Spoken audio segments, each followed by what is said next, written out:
Ang militar ng US ay nakikipag-usap upang bumuo ng isang sibilyan na daungan sa liblib na pinakahilagang isla ng Pilipinas, sinabi ng lokal na gobernador at dalawa pang opisyal sa Reuters, isang hakbang na magpapalakas ng akses ng mga Amerikano sa mga islang may estratehikong kinalalagyan na nakaharap sa Taiwan. Ang paglahok ng militar ng US ay iminungkahing daungan sa mga isla ng Batanes, na wala pang 200 kilometro, 125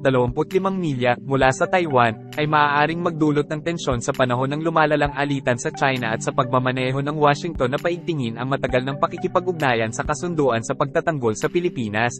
Ang Bashi Channel sa pagitan ng mga islang iyon at Taiwan ay itinuturing na isang choke point para sa mga sasakyang pandagat na gumagalaw sa pagitan ng Kanlurang Pasipiko at ng pinagtatalo ng South China Sea at isang pangunahing daluyan ng tubig sa kaso ng pagsalakay ng China sa Taiwan.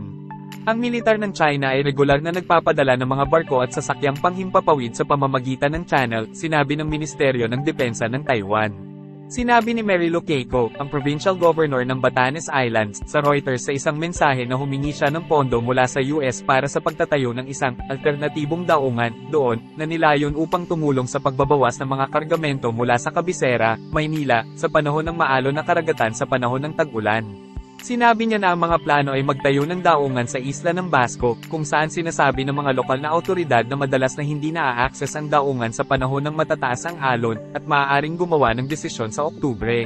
Ang Embahada ng China sa Maynila ay hindi kaagad tumugon sa isang kahilingan para sa komento sa panukalang daungan sa Basco. Dalawang iba pang opisyal ng Pilipinas na humiling na hindi magpakilala dahil hindi sila autorisadong makipag-usap sa media, ang nagsabing bumisita ang mga tropang US sa Batanes kamakailan upang talakayin ang daungan.